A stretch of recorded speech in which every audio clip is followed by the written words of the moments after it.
que hoy se une para ver ya al fondo de las imágenes a la comparsa Caballeros del Rey Fernando.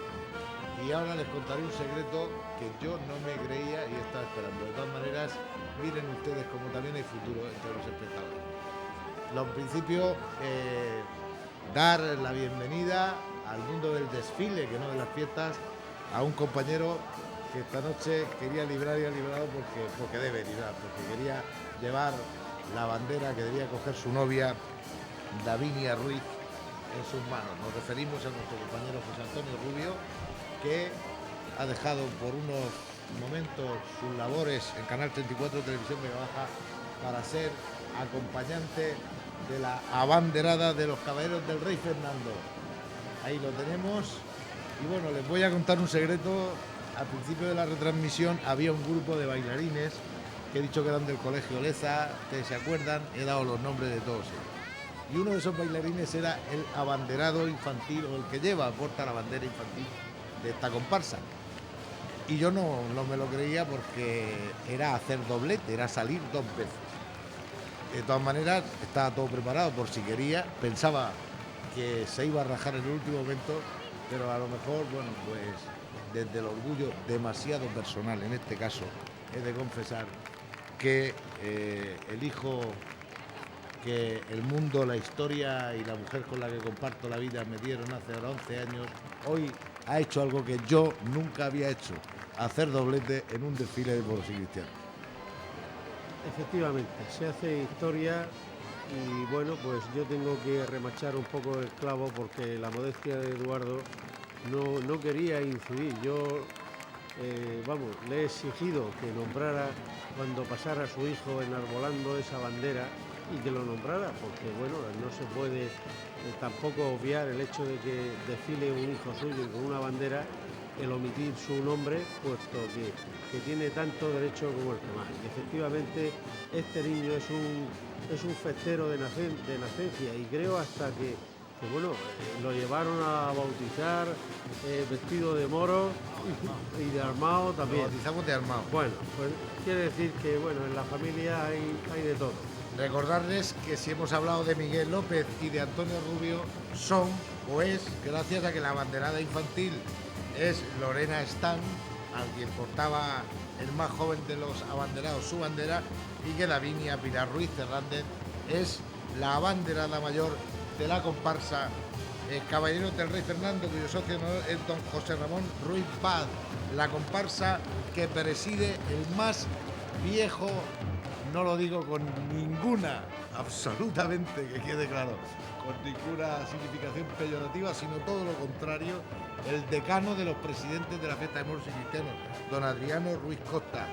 Le siguen con él don Manuel Costa Torres, don Antonio Stan Bonifaz, don Baldomero Gómez García, don Sergio Jara Martínez, don Manuel García Sarriá, don Mariano Sevilla Ruiz, don Antonio Ballester Beltrán y don José Antonio López de Gío.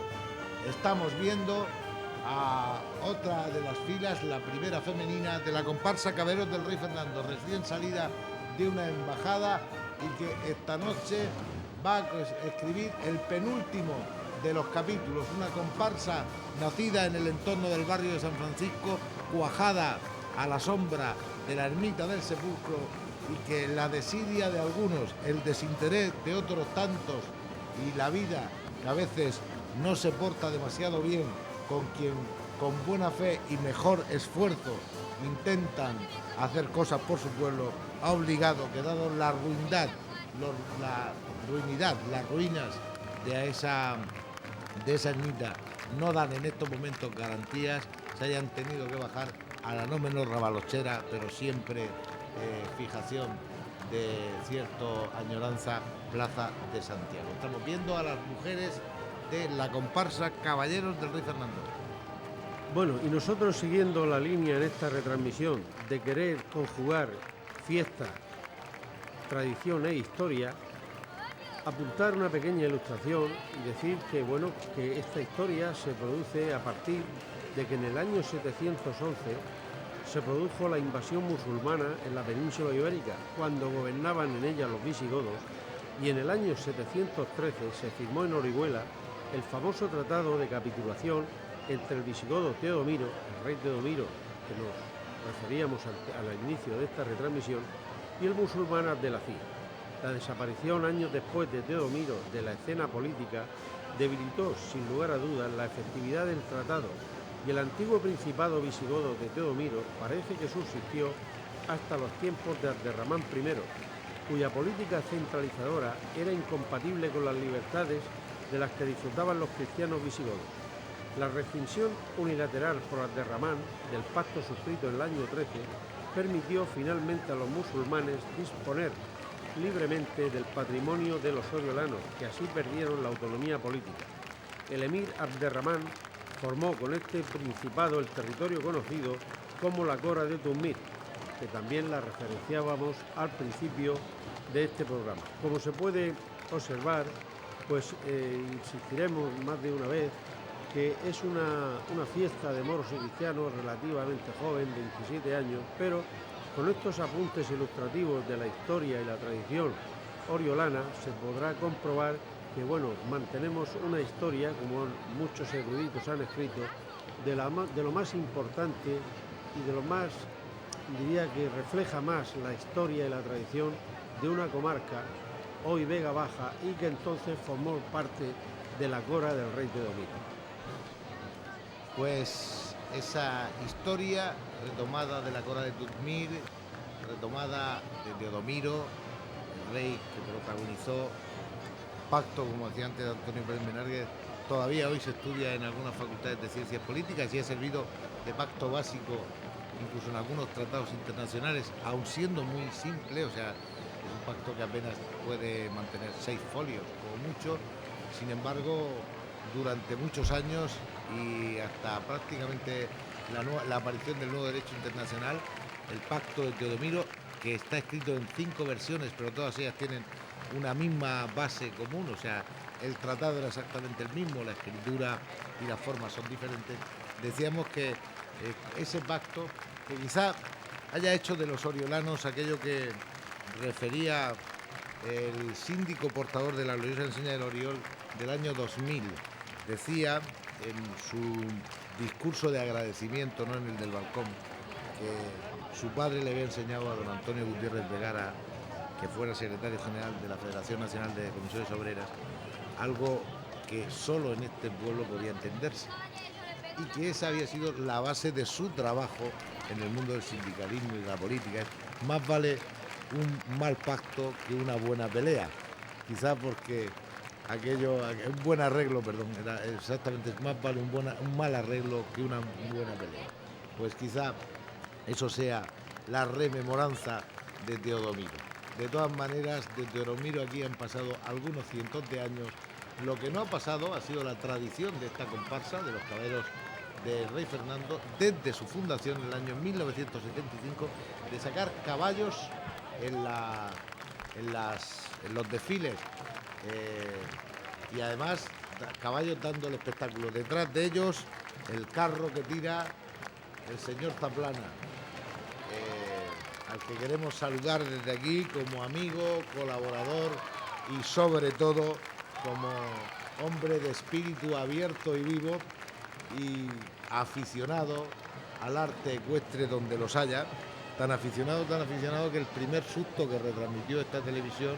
lo retransmitió hace ahora un año. Nosotros el año pasado retransmitimos desde la puerta del casino. El señor Zaplana abría la comparsa en el año de embajada con esa carriola, no sé si con ese caballo, porque ahora no lo recuerdo, dio la curva muy abierta, había uno de los que montaban, tenía más peso del normal y justo delante de las cámaras de Canal 34, Televisión Vega Baja, pues se fue parte de los que se lucían sobre la carriola al asfalto prácticamente a los pies de la Armengola, que estaba entonces en la tribuna. Ha pasado un año, no pasó nada y seguro no va a pasar, pero este magnífico cuadro de caballos con el traje de media gala de los caballeros del rey Fernando nos demuestran que esta comparsa, pese a quien pese, y subrayo lo de pese a quien pese, pues sigue siendo una comparsa grande y viva. Allá quienes por una esquina no han sabido aguantar más tirones que la de su propia vanidad, porque hoy están demostrando otra vez que los caballeros del Rey Fernando son una gran comparsa. Estamos viendo ahora mismo, vamos a ver, a la fila del 91. La fila del 91 que hoy no la comanda su cabo habitual. El cabo habitual de la fila del 91 es don Antonio Stan Bonifaz y hoy es don José Antonio López de Gío, delegado en la Asociación de Fiestas y compañero en los medios de comunicación como redactor jefe de deportes de la emisora la cadena SER, el que encabeza esta fila también característica, conocida y popular en las fiestas de moros y cristianos, o al menos a mí me parece que está en la fila del 91, igual me equivoco, por lo menos los trajes, si no lo son muy parecidos. Estamos viendo, entre otros, a don Javier Ruiz Paz y seguramente veremos algún compañero más de los medios de comunicación en esta fila primera masculina de las que pasa por delante de nuestras cámaras, comandada, repetimos, por el otro hijo de mi madre. Suenan pasodobles y suena sobre todo la fiesta. Son los caballeros del Rey Fernando, la primera de las filas masculinas, y estamos en Canal 34, Televisión Vega Baja. Llevamos aproximadamente con ustedes 2 horas y media, casi 3 horas. Nos acompaña en esta retransmisión Antonio Pérez Menárguez, pero también, y junto a él, tenemos que hablar de Antonio Galiano, tenemos que hablar de Fernando Rodríguez, tenemos que hablar de Chimo Quinto, tenemos que hablar de Bernardo Maíz, tenemos que hablar de todos los que han hecho esta noche y están haciendo, porque esto todavía no ha acabado, posible esta retransmisión, esta que lleva hasta sus hogares el alma que decía, hablando de música y refiriéndose al maestro bravo Antonio Pérez Menárguez, el alma de la fiesta en imágenes. Estamos, mientras oímos Caballeros del Cid, orgullosos cada año más de nuestras fiestas de moros y cristianos. Efectivamente, en esta fiesta extraordinaria, magnífica, preciosa, se da la perfecta simbiosis entre lo antiguo y lo nuevo. Acontecimiento, porque todo hay que decirlo, que la Asociación de Fiestas de Moros y Cristianos Santa Justa y Rufina lleva trabajando y potenciando desde hace más de un cuarto de siglo, poniendo en escena unos hechos centenarios donde se funden la realidad y la leyenda, exaltación de unos valores que en Orihuela adquiere excepcionales perfiles de creación inimitables. Es la genuina interpretación de una de las páginas más brillantes de unos moriscos que deberían despertar nuestra simpatía como para ofrecerles un rendido homenaje, aunque en estos momentos, triste y lamentablemente, con el problema del islote Perejil, sería una contradicción seguir afianzándonos en esto.